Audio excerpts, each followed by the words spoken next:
السلام علیکم ورحمۃ اللہ وبرکاتہ۔ کسی بھی وجہ سے چوٹ لگ جائے،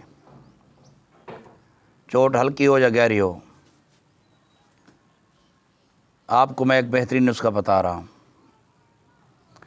اچھا، یہ جو چوٹیں لگتی ہیں نا انسان کو بچپن میں یا لڑکپن میں، اگر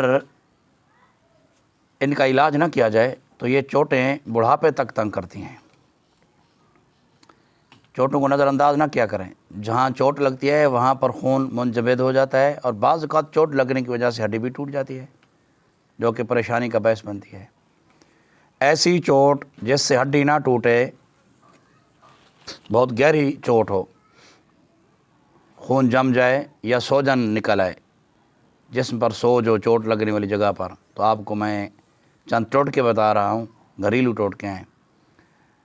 ایرنڈ پودا ہے جسے ہرنولی کہتے ہیں، ہرنولی پودے کے پتے مل جائیں تو بہتر، ورنہ ایک آک ہوتا ہے جسے اک بھی کہتے ہیں، آک پودا کا پتا، وہ چوٹ کے حساب سے دیکھ لیں۔ یہ پتا، تازہ پتا لے لیں، سرسوں کا تیل لگائیں، توے پر ہلکا سا گرم کر کے اوپر ہلدی پسی ہوئی 1 چمچ چوٹ پر باندھ دیں،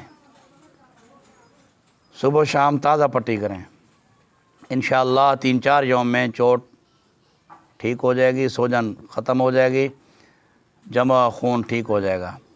اور ساتھ ساتھ آپ نے پیسی ہوئی ہلدی،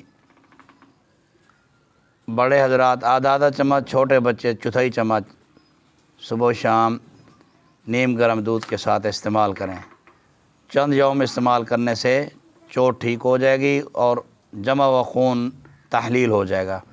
السلام علیکم ورحمۃ اللہ وبرکاتہ۔